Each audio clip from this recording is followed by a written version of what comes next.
Menjadi negara yang berdaulat merupakan keinginan setiap negara. Negara yang berdaulat merupakan negara yang memiliki kekuasaan penuh serta diakui oleh pemerintahan dan masyarakat secara internasional. Negara yang berdaulat harus mampu mempertahankan, menguasai, memimpin, serta mengatur negara beserta semua hal yang tercakup dalam negara tersebut. Sifat kedaulatan.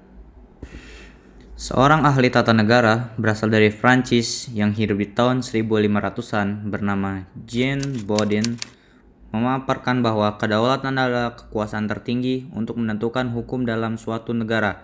Kedaulatan memiliki 4 sifat pokok. Yang pertama asli, artinya kekuasaan tidak berasal dari kekuasaan lain yang lebih tinggi. Yang kedua adalah permanen, artinya kekuasaan tersebut tetap ada sepanjang negara tetap berdiri walaupun pemerintah sudah berganti. Yang ketiga, tunggal, artinya kekuasaan itu merupakan satu-satunya dalam negara dan tidak dibagikan kepada badan-badan lainnya. Dan yang keempat, tidak terbatas, artinya kekuasaan tersebut tidak dibatasi oleh kekuasaan lainnya. Menurut pendapat saya, Indonesia ini menganut teori kedaulatan rakyat, tapi makin kesini Indonesia itu mulai menganut teori kedaulatan raja. Apa itu teori kedaulatan raja? Dalam teori ini, posisi raja selalu berada di atas undang-undang. Rakyat harus rela menyerahkan hak asasinya dan kekuasaannya secara mutlak kepada raja.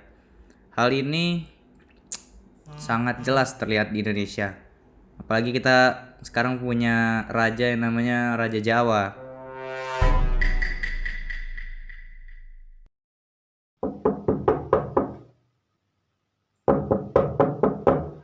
Yo, siapa di sana?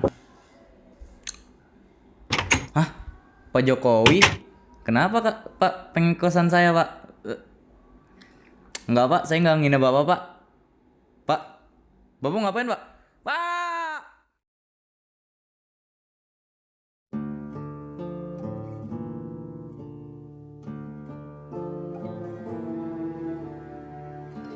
Mulai dari sini saya akan ambil alih semua video ini. Sebenarnya Indonesia itu menganut teori kedaulatan rakyat. Pada dasarnya, teori kedaulatan rakyat adalah teori yang menerangkan bahwa kedaulatan negara dipegang oleh rakyat. Dengan demikian, rakyat menjadi pemegang kekuasaan tertinggi di negara bersangkutan. Munculnya teori ini berangkat pada fakta begitu mutlaknya kekuasaan penguasa tunggal suatu negara. Penguasa tunggal ini memiliki kecenderungan untuk memimpin dengan sekehendak hatinya atau tanpa batas. Teori ini hadir untuk mengimbangi kekuasaan tunggal pemimpin negara.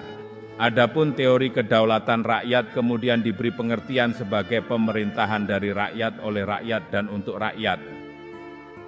Indonesia merupakan salah satu negara yang menganut teori kedaulatan rakyat.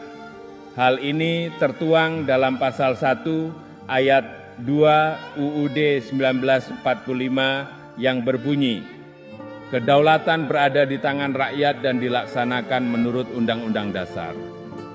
Lebih lanjut, kita dapat merujuk pada bunyi sila keempat Pancasila yang menyatakan kerakyatan yang dipimpin oleh hikmah kebijaksanaan dalam permusyawaratan perwakilan. Jadi gendeng kalian yang menyimpulkan bahwa teori kedaulatan Indonesia adalah teori raja. Saya Jokowi yang mewakilkan atas nama Farel Rayendra Irawan dengan NPM 21412011282 izin pamit. Wassalamualaikum warahmatullahi wabarakatuh.